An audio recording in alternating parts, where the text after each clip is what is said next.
Circle ಏನೋ ಮತ್ತೊಂದು ಸರಿ ಪೂಜೆ ಏನೋ ಮಾಡ್ತಾರೆ, ಉದ್ಘಾಟನೆ ಏನೋ ಮಾಡ್ತಾರೆ, ಏನು ಮಾಡ್ತಾರೆ? ಇಲ್ಲ ನಿನ್ನೆ ಸಿದ್ದರಾಮಯ್ಯನವರು ಉದ್ಘಾಟನೆ ಮಾಡಿದ್ದಾರೆ. ಅದು ಕರ್ನಾಟಕ ಸರ್ಕಾರದ ಆಸ್ತಿ, ಈಗ ಸಮಾಜದ ಆಸ್ತಿ ಅಲ್ಲ. ಮುಗೀತು. ನಿನ್ನೆಗೆ ನೀವು ಮೂರ್ತಿ ಕೊಟ್ಟಿರಿ ಅಟ್ಟೆ ಸಮಾಜದಿಂದ, ಅದು ಎಲ್ಲ ಸರ್ಕಾರದ ಐತದು. ಅಲ್ಲಿ ಯಾರದೇ ಅಧಿಕಾರ ನಡೆಯೋದಿಲ್ಲ. ಅದಕ್ಕೆಲ್ಲ ಕರ್ನಾಟಕ ಸರ್ಕಾರದ ಇರ್ತದೆ. ಹೋಗಿ ಪೂಜೆ ಮಾಡ್ಲಿಕ್ಕೆ ಎಲ್ಲರಿಗೂ ಅಧಿಕಾರ ಇದೆ. ಎಲ್ಲರೂ ಹೋಗ್ಬೋದು, ಪೂಜೆ ಮಾಡ್ಬೋದು, ಹಾರ ಹಾಕ್ಬೋದು. ಎಲ್ಲ ಈಗ ಬಸವಣ್ಣಗೆ ಹಾರ ಹಾಕೋದಿಲ್ಲ ರೀ, ನಾವು ಅಂಬೇಡ್ಕರ್ ಅವ್ರಿಗೆ ಹಾರ ಹಾಕೋದಿಲ್ಲ. ಅವ್ರು ಸ್ವಾಮಿಗಳು ಹೋಗಿ ಏನು ತಪ್ಪೇನು, ಉದ್ಘಾಟನೆ ಅನ್ನೋದು ತಪ್ಪಿಲ್ಲ. 12 ತಾರೀಕು ಏನು ಸರ್ ಕಾರ್ಯಕ್ರಮ? ಹೋಗಿ ಹಾರ ಹಾಕಿ ನಮಸ್ಕಾರ ಮಾಡಿ ಬರ್ತಾರೆ ಅಷ್ಟೇ ರೀ.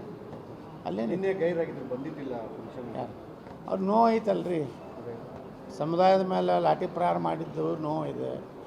ಮತ್ತು ಸಮುದಾಯದವರೆಲ್ಲ ಹೋಗಬೇಡತ್ತನಂತವ್ರು ಭಾಳ ಜನ ಹೇಳ್ಯಾರ. ಅವ್ರು ಸಮುದಾಯ ಸಲುವಾಗಿ ಹೋರಾಟ ಮಾಡಕತ್ತಾರ ಗುರುಗಳು. ಅದು ಬರೀ ಕೇಸ್ ಅಂತರೂ ಮಾಮೂಲಿ ಬಿಡ್ರಿ, ಅವು ಏನು ಕೇಸ್ಗಳು ಹಂಗೆ ಹಾಕ್ತಾರೆ. ನಮಗೂ ಮ್ಯಾಗೂ ಹಾಕ್ಯಾರಲ್ಲ, ಏನು ವಾಪಸ್ ತಗೋದು ಕೇಳಬಾರ್ದು. ನಾವು ನ್ಯಾಯಾಂಗದಿಂದನೇ ಗೆದ್ದು ಬರಬೇಕು. ವಾಪಸ್ ತಗೋರಿ, ನಾ ಇನ್ನು ಮುಂದೆ ಜಗಳ ಆಡೋದಿಲ್ಲ, ನಾವು ಯಾವ ಹೋರಾಟ ಮಾಡೋದಿಲ್ಲ ಅಂದ್ರೆ ಮತ್ತೆ ಯಾಕೆ ಮಾಡ್ಬೇಕು? ಮನ್ಯಾಗ ಕೊಂಡಿರ್ಬೇಕು ಆರಾಮ. ಚಲೋದಾಗ ಊಟ ಮಾಡಿರಿ ಎಲ್ಲರೂ. ಏನೇನು ಮಾಡ್ಸಿರಿ ಊಟಕ್ಕೆ?